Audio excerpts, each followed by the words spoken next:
Well, what's up, everybody? Welcome to this week's Termite Off-Road. Do something a little different today. And I'm going to hold the bike because I don't know what else to do with my hands. Um, this is not a review video. This is a opinion video.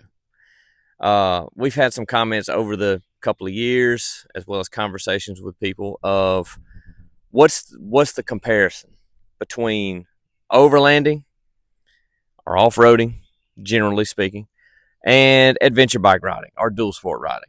You know the term, so I'm going to use the terms loosely. I may say overlanding or off-roading, just referring to vehicle off-road stuff, whether we're just camping, whatever we're doing. Adventure riding can be a dual sport or an adventure bike. Don't matter the CCs. You know what I'm talking about.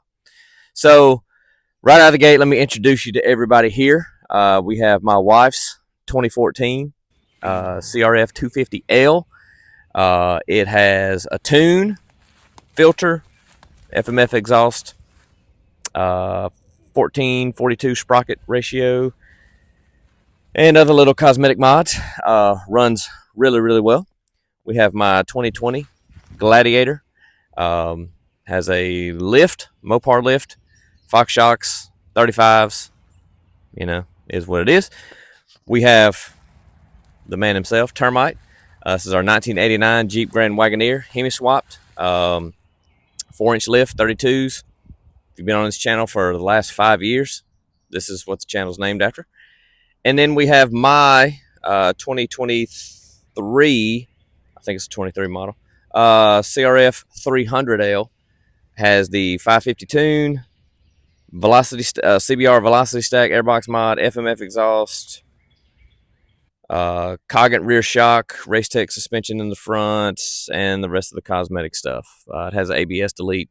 We got videos on all that kind of stuff. It's a fun little bike. So that's who we're working with here. Now, we started the channel with this, camping as a family, overlanding, whatever you want to call it. Doing that as the channel around this. Our channel has morphed over the years with basically what we're doing. Sometimes we're in the shop, whatever. A few years ago, I bought a XR 650L because we were in the Ozarks one day in Termite and saw a guy riding. I think he was on a DR 650L. I'm not completely sure if I remember, but I was like, man, that looks fun. A couple of years roll by and gas crunch hit, like the gas just shot through the roof, and so I was like, I'm going to buy one now to run in, and that led to me falling into this side of the off-road experience like I never expected. So what's the comparison? Having done both and still do both, what's the comparison? So this video, in my mind, is for the guy who already overlands or off-roads, and he has a Tacoma, 4Runner, Jeep, whatever. Maybe you got an XJ, YJ, whatever you got. You're already out there doing that. But you're like me, you see the guys on the bikes, and you wonder to yourself, is that fun? It looks fun. What's the overlap? How do they compare? And is there a different experience with either one? So to start out with, I will say that this is a subjective answer, okay? This is my opinion. Don't take this as the absolute gospel truth. I could bring somebody else up here who would argue all of this to the ground with me because they feel the complete opposite of me. This is totally subjective. Take it as you will. So let's start out with just the thing that we're all out here doing it for anyway. Fun. Which one is more fun? Well, again, that's a subjective answer. So I'll say this, though, in comparison. I don't know if I can actually, I can't say, I will answer which one is more fun, but I'll tell you the comparison first of all. So where we live, we don't have mountains. We're not out west. We're not in the Smokies, and, no, we're not that. We have gravel roads, pine forest. It's beautiful, don't get me wrong, but it's just gravel roads. We got a little trail here and there, but there's no mountainous terrain, no nothing like that. In a vehicle, that it's fun, but it's also can become a little mundane, a little repetitive. After a few trips out, you're wanting to go somewhere else, and there's nothing wrong with that because that's kind of one of the things that inspires adventure, inspires us to go somewhere else. But if it's a Saturday and you ain't got nothing going on, to go ride the same roads, it's fun. Don't get me wrong, we've done it for years. We will continue to do it. But the difference between a vehicle and a bike is that those same roads are completely different on either one of these. You can take a trip in a vehicle, ride those roads, do those trails, turn around the next day, hit it on a bike, and it's a completely different experience. So, in terms of which one generates more fun, my opinion, the bikes do, solely because you are more susceptible to little changes in the weather, the roads, so on and so forth, that kind of take a road that you ride all the time and make it different.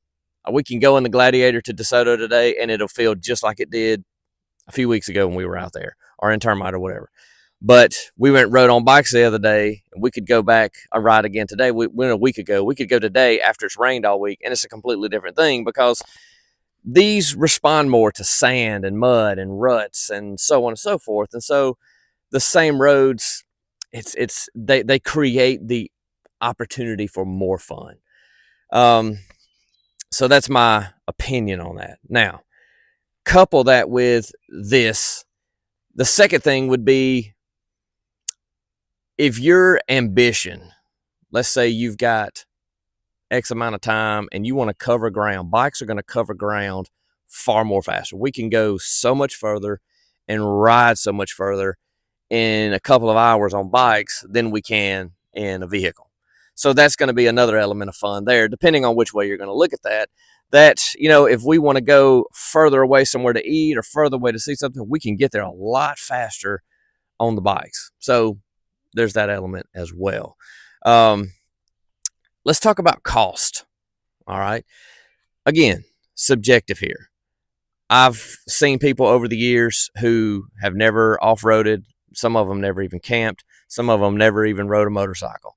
And they see doing it. We have people message us. They watch a video and they're like, I've never rode a motorcycle. I'm finna go buy a Tenere. And I'm like, man, it's your money. Obviously, you can do whatever you want to do. But there's much more budget ways to try something out before you full commit. I don't normally do this. I'll tell you. So Andrew's 2014 250L. This is a great bike. It is super dependable. It's got right at 9,000 miles. No issues whatsoever. And with the gearing change now, it'll run pretty well with my 300L. Matter of fact, there was something that happened the other day we're not going to talk about right now. But she got this bike for $2,500. Like, come on. There's almost, that's crazy, $2,500, and she was riding. Now she's put a bigger tank on it. We put new tires on it. We did a few things to it, but there were nothing that had to be done. We bought a running bike that she immediately came home and we went rode for $2,500. It was a steal of a deal. I might have paid more than that. I might have paid $5,000. I can't remember. Anyway. But anyway, it was under six. I'm pretty sure it was under $6,000. So that's not bad at all. When it comes to vehicles, you don't have to go buy a Gladiator. You don't have to go buy an '89 Wagoneer and Hemi swap it just to be able to get out there. You can go spend that same amount of money. You can stay under $5,000 and go buy you an XJ, a YJ, a Tacoma, a 4Runner. It may be a little clapped out, but it'll get you out there to at least you can see, do I like this? And in doing that, if you don't, people are looking for those things all day to turn around and resell it. Like, we could sell any of this stuff right here today, no problem. Considering cost in mind, bikes are always just going to come out on the other end cheaper for a number of reasons. You can throw like this bike here with all the modifications on it and still, it doesn't just kill the bank like it does, obviously, if you're going to do it on a vehicle. So modifying, moving forward, adding on to it, changing things is always just going to be cheaper on a motorcycle just because there's less stuff. There's just not as much stuff on this, obviously, the mass wise, as there is on the vehicle. So that is also in mind. You can upgrade and do a lot more on a motorcycle cost wise than you can on a vehicle. That also leads me into another aspect of comparison here of in the area of what's more fun. Which one is more dangerous? Which one is more nerve-wracking? Well, it depends on if you're afraid of getting hurt or not. So I'm more nervous probably in the vehicle than I am on a bike. That's me.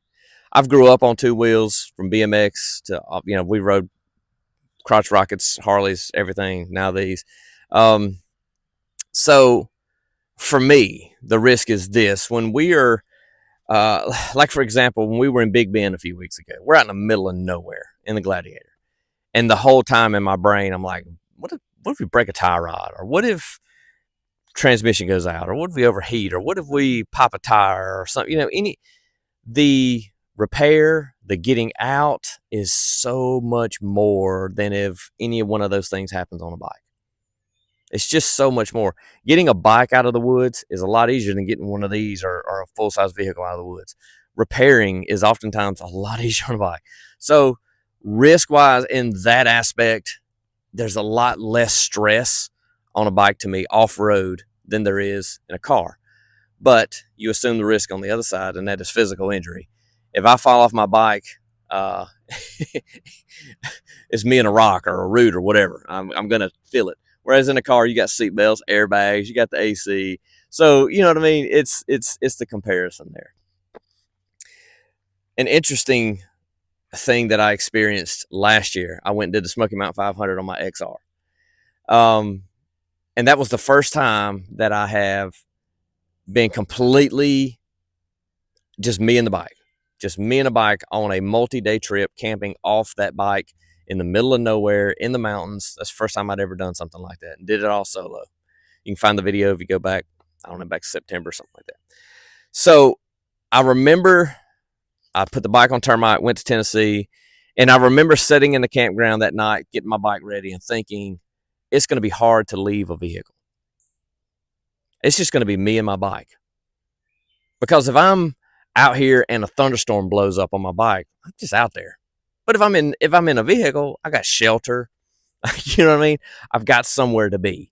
I can carry more supplies. I can do all of that. And so it was a weird, kind of scary feeling to leave the comfort of a vehicle and just have a bike. But at the same time, that was kind of part of the adventure. So it really depends on which way you want to look at it. So in that sense, I don't know. Again, it's subjective. It just depends on the type of person you are, what you're looking for in that aspect. But there is something very thrilling about just being you and the bike, going out there, that you leave the comfort of a vehicle behind. Now, with that in mind, obviously, you're going to be able to carry a lot more with a vehicle than you can with a bike.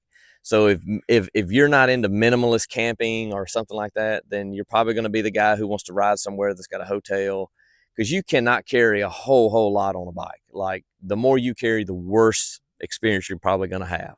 So if you're into minimalist camping or you want to challenge yourself in that way, the bike is definitely one of those things that will show you the stuff that you don't need. So like now when we go camping in a vehicle, I'm not taking on anything because I know off the bike that I don't really need all this other stuff. So it kind of helps you in that aspect. Now, last but not least, I want to share what is probably my real opinion on these two in comparison. If you've ever watched my XR 650L review video from a few years back, I mentioned in that video the first time that I was riding in the mountains, and I came through a little valley on that bike, and I was just greeted with the face of the Ozark Mountains, just boom, right there in my face. And it was a moment that was just really special to me. I'll never forget it. Motorcycles can give you something that a vehicle can't. With a motorcycle, you feel temperature changes, smells, all this stuff comes into play when you're on a motorcycle. So when I'm on my bike and I'm somewhere in the Ozarks or DeSoto, wherever I'm at, when I was in the Smokies, that being out there feeling where you don't have a car body around you, you don't have AC blowing, you don't have seatbelt on, you're just in the element. There is, in my opinion, there's something very special about that. And it's not anything knocking a vehicle. It's just, that's the comparison of the two, that is something that I chase. That is something that I go for all the time. That is just a feeling that it's a really, really cool thing. But I will say, like, when we were in Big Bend a few months ago, I was able to do something that I couldn't do on a bike, and that was look around much and drive at the same time. So like we were on Black Gap Road and we're running, and I was able to, because you're only doing, I don't know, 10, 12 miles an hour. And I was able to drive and enjoy the scenery at the same time. You can't do that on a bike. If you're going to look around, you got to pull over. So bikes demand more focus. You got to be more attentive to what you're doing, where you're driving, all that kind of stuff, where your tires are going. You don't have the chance to just kind of sit back and just take it all in and be moving at the same time. You can do that in a car. You can be creeping down a trail and kind of, obviously with proper amount, you can be taking in the sights and driving at the same time. Whereas a bike, you're in the moment, and if you want to look around, you better stop and kind of look around. So those two compare. So what's my final, 2 cents for you guys? First of all, as I've said, I think bikes present the opportunity for more fun and more of a storytelling experience. Now, that's not to say that a vehicle cannot do that. That's obviously, garbage. There's loads of experiences and stories we have with vehicles. So, there's that. I mainly want to talk to the guy who's already doing this, but is thinking about getting one of these. Should you? If you can do it, yes. If you can swing it financially, get you a bike, because it's just really an extension of what you've already been doing. Take the knowledge you have here. It's going to help you out there. It is definitely, to me, to experience off-road and everything, you got to do both. Like they both offer pros, they both offer cons, but they give you the more well-rounded picture of what it's like to be out there doing this stuff and just having these experiences and telling these stories. There's obviously going to be multiple pros and cons in comparison to that, but all of that stuff is so specific and subjective. I didn't really want to get into that stuff. I just wanted to basically come and compare the two from my experience. Which one do I like more? I don't know if I can say I like bikes better than cars, because, again, going back to Big Ben, we were in the Gladiator. The kids were with us. Everything was with us. We were comfortable. We were taking in sights. We were off-road. I mean, what's wrong with that? Nothing. There's nothing wrong with that. But then when I'm in the Smokies and I'm completely by myself and I'm very minimal packed and I'm in the rain and I'm riding and I'm doing these switchback stuff, what's wrong with that? Nothing. Completely opposite experiences, but both of them are stories that we'll tell for the rest of our life. So if you can do both, I think do both, man. Don't waste your time with a side-by-side. Go get a dual sport. Go get an adventure bike, because I have a lot of opinions about that, but as a lot of people do. But I just think these are a lot of fun, man, and they're a great experience, and they're not that expensive. And if you get a cheap one and you want to upgrade and get something like a Tenere or a BMW or a Husqvarna or something like that, go for it. Same with off-road stuff. Get you a cheap marketplace XJ, get out there, have fun with it. If you want to go get you something bigger and better, go do it. But anyway, a little bit different video. Thank you guys for watching. Let me know what you think. Share if you got experiences with both. Share them. Let me know what you think. What's your stories? Because that's really what it boils down to. It's not about who's right or wrong. It's about stories. It's about experiences that we can all share and say, hey, man, I got to do this one time. And so neither one really take away from the other. They just add to the ability to tell more stories. Thank y'all for watching, man. Give us a like and a subscribe. We'll see you later.